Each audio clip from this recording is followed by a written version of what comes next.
Quand vient le temps de choisir ce qu'on mange et qu'on veut se soucier de la planète, on sait qu'il n'y a pas tous les aliments qui se valent. Mais c'est une question que beaucoup se posent. Quand je dois choisir, suis-je mieux de manger biologique, de manger local ou de manger végétarien, voire vegan? Par exemple, est-ce plus écolo d'acheter du porc local ou du quinoa d'Amérique du Sud? D'abord pour l'environnement, mais aussi pour ma santé, mon budget, pour les conditions de travail de ceux qui produisent ma bouffe. Ça peut rapidement devenir très mélangeant. Moi, je pourrais passer 2 heures dans l'épicerie si je devais calculer tous les chiffres qu'on nous dit de calculer quand on lit sur le sujet. Il n'y aurait pas moyen d'avoir une analyse universelle, simple, genre quelle serait la liste d'épicerie la plus durable pour un Québécois moyen qui vit dans 6 mois d'hiver par année et qui veut manger varié sans se casser le portefeuille. C'est ce qu'on va essayer de faire aujourd'hui.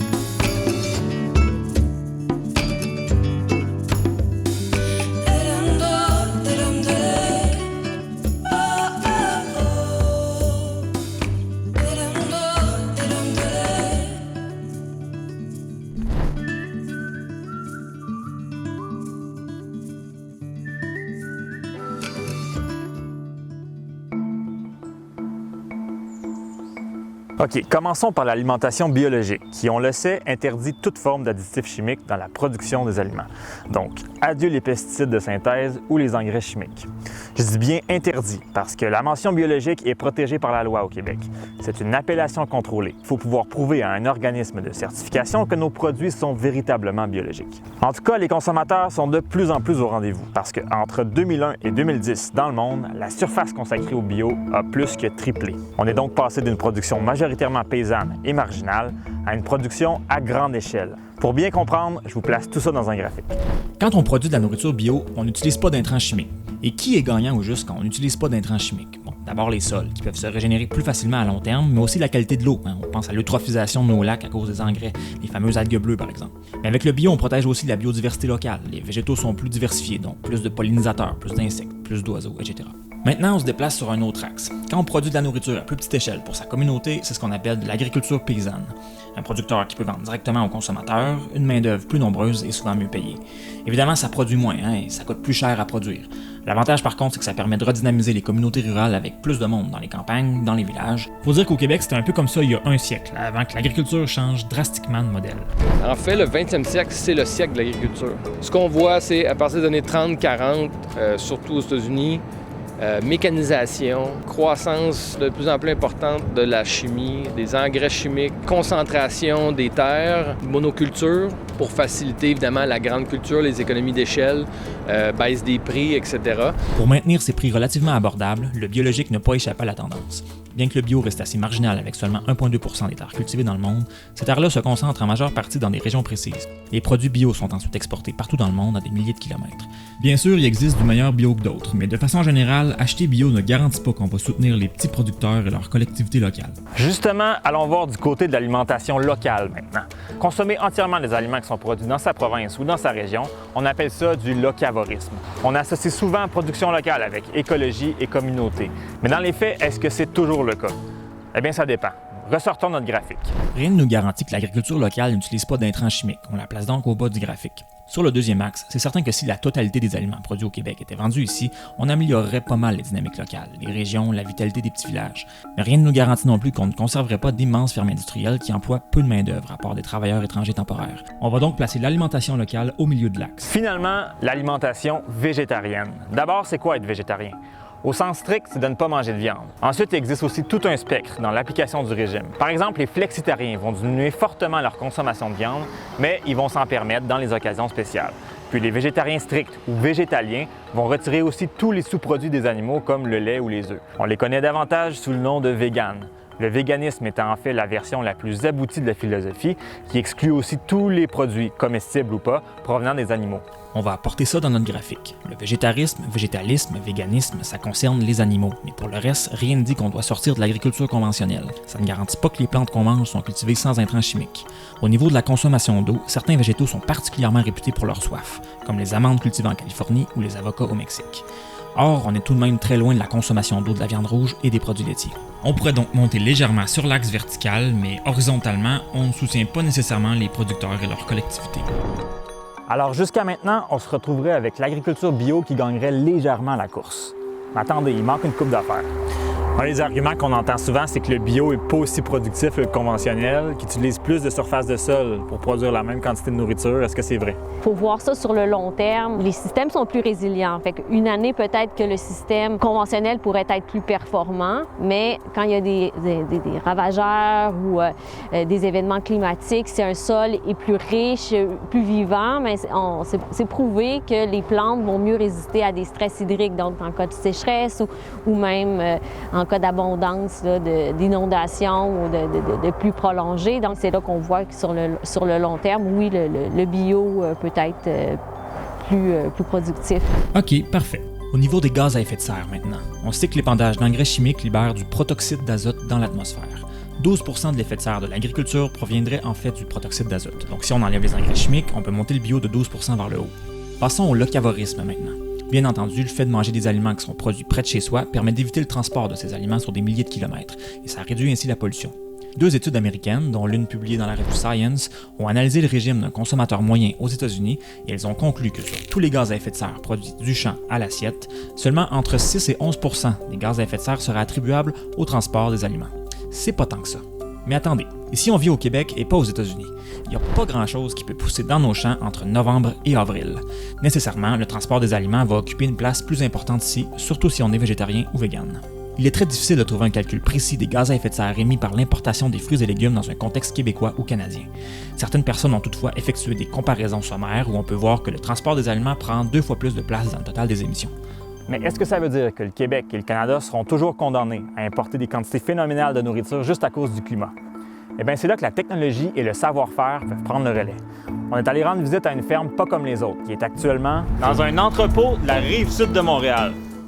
Fait que toi, Yves, tu as fondé la ferme d'hiver. Oui, on a démarré en 2018.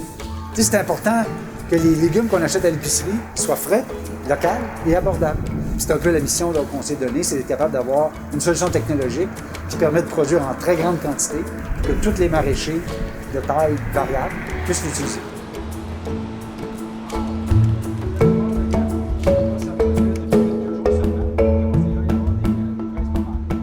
En quoi vous vous distinguez d'une serre conventionnelle l'hiver qui serait chauffée au combustible, par exemple? Ben, c'est clair que nous autres, on n'a pas du tout besoin de chauffer, jamais. Puis on a juste besoin d'éclairer, puis l'éclairage dégage assez de chaleur pour maintenir la température ambiante à la température qu'on veut. Fait que 0 empreinte carbone. Parce que les serres, traditionnellement, ça consomme beaucoup d'électricité l'hiver. Ça consomme beaucoup d'énergie. Que ce soit du fossile, du gaz naturel. Rentabiliser une serre, c'est difficile au Québec. À cause des cas de température, le peu de soleil, etc. Tu as besoin d'avoir un environnement qui va balancer le manque de lumière qu'on a en hiver, va contrebalancer le froid qu'on a en hiver.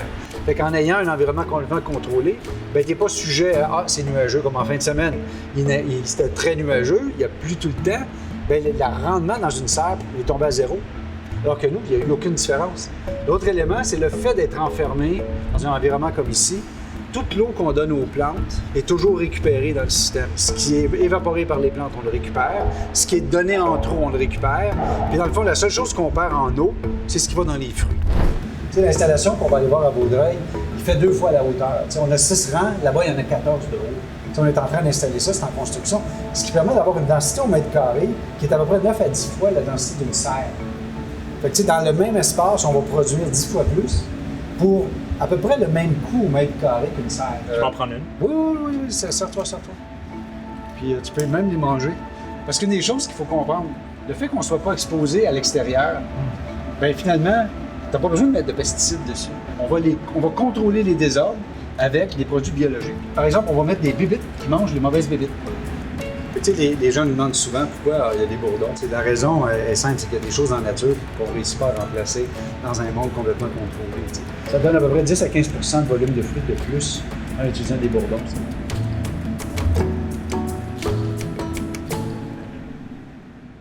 Les projets d'autosuffisance alimentaire en plein hiver, on le vend dans les voiles. Ils pourraient faire changer la donne dans les prochaines années au Québec.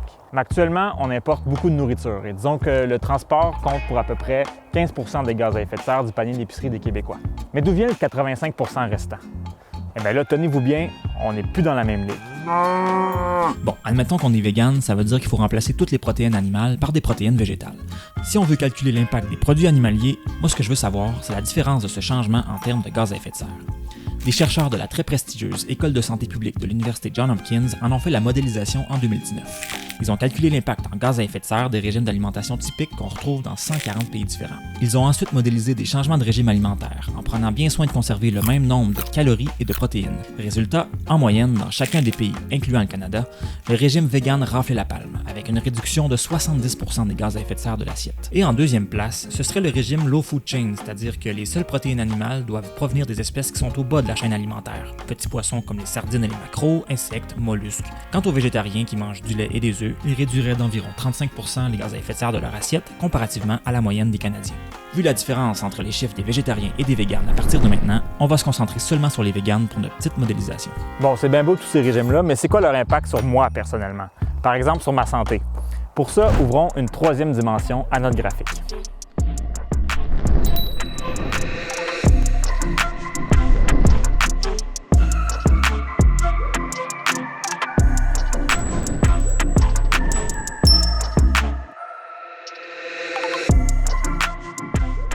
Souvent, la première chose qui nous vient en tête quand on pense au bio, c'est le bénéfice sur notre santé, parce qu'assurément, les pesticides chimiques n'ont pas très bonne presse dans ce domaine-là. Il y a des risques, on le sait très bien, surtout pour les gens qui manipulent des quantités importantes par exemple de glyphosate ou des produits chimiques comme ça qui sont utilisés en agriculture. Le Centre international de recherche sur le cancer, qui est une agence de l'Organisation mondiale de la santé, a dit essentiellement que ces produits-là étaient probablement cancérogènes.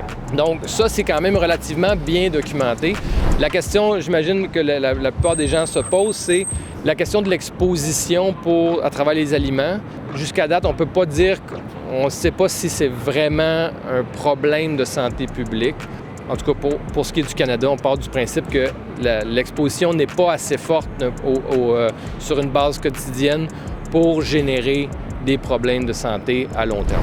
Bon, vu le manque de preuves tangibles, on peut pas vraiment donner avantage au bio au niveau de la santé. Or attention, ici on parle seulement des végétaux, mais c'est probablement différent dans le cas de la viande, parce que la viande bio ne contient peu ou pas d'antibiotiques ou d'hormones de croissance. Mais ça, c'est un tout autre sujet. Finalement, est-ce qu'être vegan permet d'être aussi en santé qu'en étant omnivore? Ah, cette fameuse question. Il y a des choses qu'on sait, par exemple, vitamine B12, qui les plantes ne produisent pas. Donc, il y a des suppléments pour ça, mais il y a beaucoup de gens qui sont omnivores et qui souffrent de carences alimentaires extrêmement importantes parce qu'ils ne mangent pas bien. Vegan, pas vegan, la question est d'un point de vue de la santé, des carences, c'est pas vraiment un problème. La question, c'est est-ce que la personne fait attention à avoir une alimentation équilibrée? C'est ça qui est important. Le nouveau guide alimentaire canadien recommande que dans chaque assiette, il y ait un quart d'aliments protéinés, un quart de grains entiers et la moitié en fruits et légumes.